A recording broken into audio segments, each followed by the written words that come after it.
Okay, yeah. So today at the lunchtime, we've been discussing Zabbix 3.0 and suddenly realized that we had no talk about Zabbix 3.0 features. Yeah. So what's new in Zabbix 3.0? So I decided to give a short talk about what was introduced in 3.0.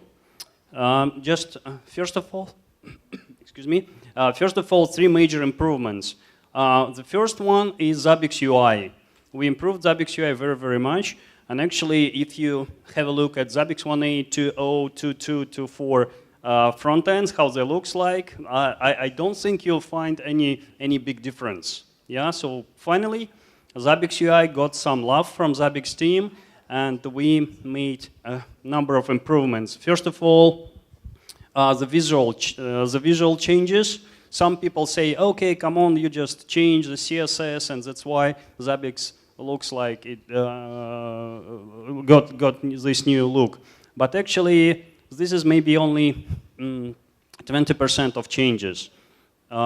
This is just a tip of the iceberg. Under the hood, we made lots of improvements in the structure of Zabbix code. We introduced MVC framework. Not all pages converted to MVC framework, but now it's much easier to understand what's going on with the front-end code. Okay, and it's just a foundation for more improvements in usability, more improvements in the quality of the code, and also it allows us to develop Zabbix front-end much, much faster. The second improvement is the security with introduction of authentication and encryption. We support TLS version 1.2 protocol, which is the most secure at this moment. We don't support 1.1 anymore. We never supported it, actually. Yeah?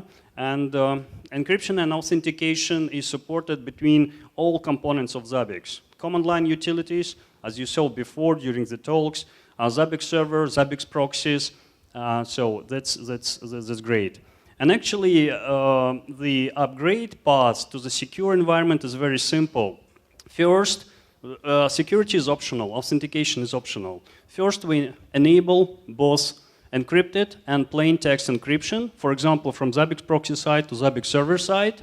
Then we configure certificate or PSK encryption on Zabbix proxy, and Zabbix server continues to support plain text connections, and it will also accept TLS connections.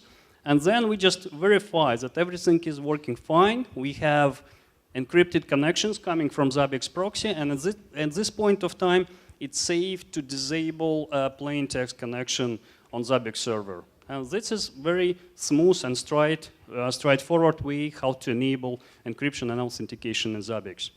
Another big change is trend prediction and forecasting. One is a problem forecasting, so Zabbix will be able to tell you when we hit a certain threshold, when a potential problem may happen. Yeah? So for example, this is our threshold, 10%.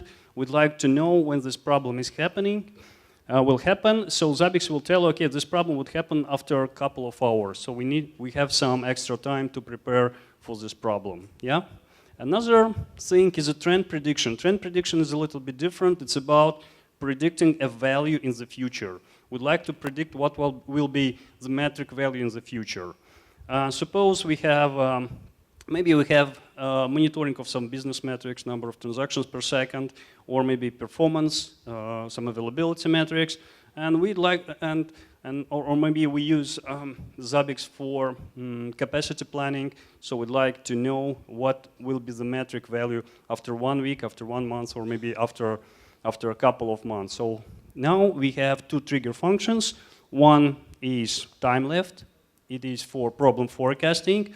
And another trigger function is a forecast that can be used for trend predictions. And also, number of smaller but very interesting features like CPU utilization for individual processes, which is really, really nice. We support it for Linux and for Windows.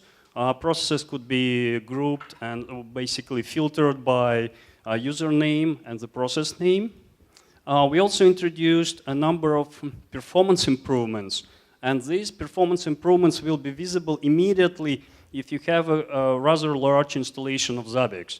First of all, this is a history cache optimization, so history syncers now work in a much, much better way. The load is very evenly distributed between asynchronous syncers.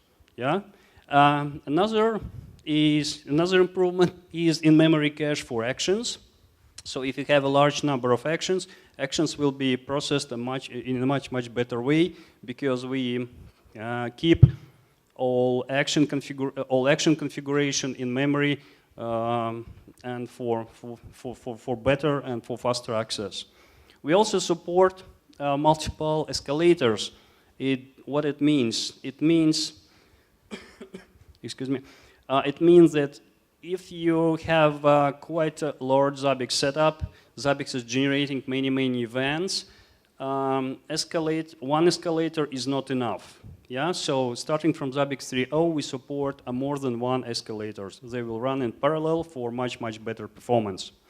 We also introduced a very nice feature which I called ready for business checks. It's ability to tell Zabbix time when you want to execute certain checks. You tell Zabbix, please execute this check at 7:55. So this check will be executed exactly at 7:55. You tell Zabbix, please execute this check at a working day starting from 9 to 6 every 10 minutes. So Zabbix will execute those checks at 9, 9:10, exactly at 9:20, exactly at 9:30, and so on. Yeah, so this is very nice feature. I call it ready for business because if you have a bank branch or a shop and you'd like to verify that all your IT infrastructure is up and running before you open your business, before you start your business, so you can tell Zabbix to do certain checks.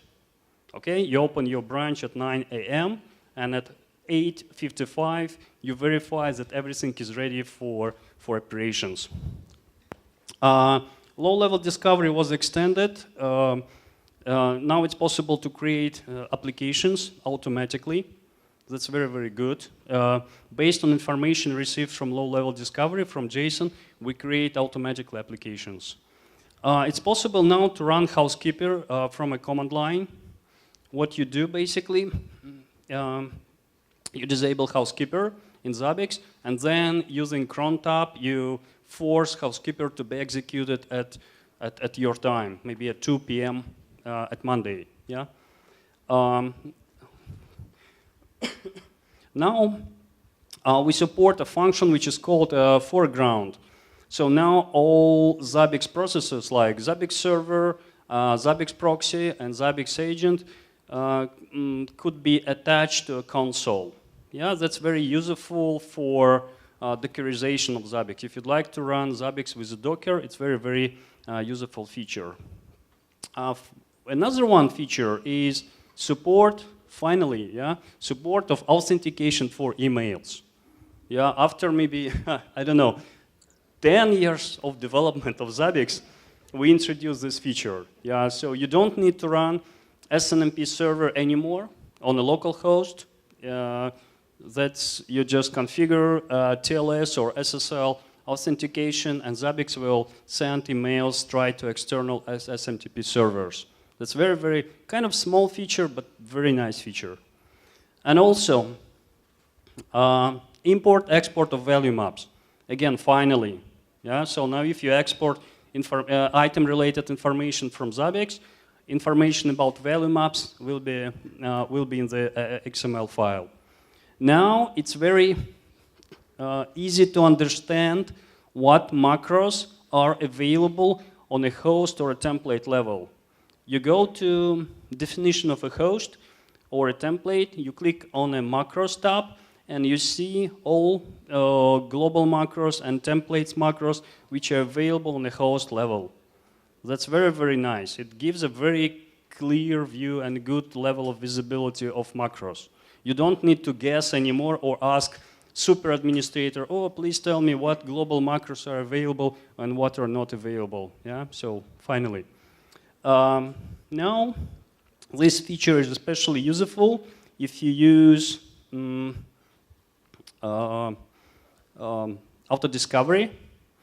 So in Zabbix 2.2 and Zabbix 2.4, when Zabbix created automatically hosts.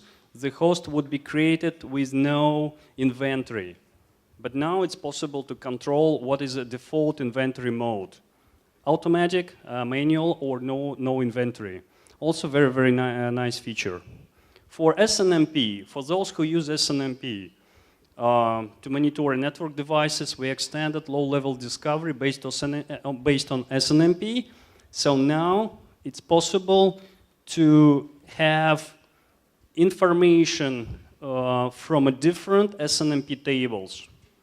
Okay, so we have one table, SNMP table, another table, and it's possible to get kind of unified information merged from different tables for much more flexible SNMP discovery.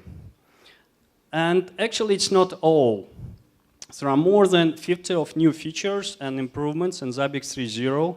For a complete list, go to Zabbix documentation, to Zabbix manual for 3.0, and all information is available there with a short description and some screenshots.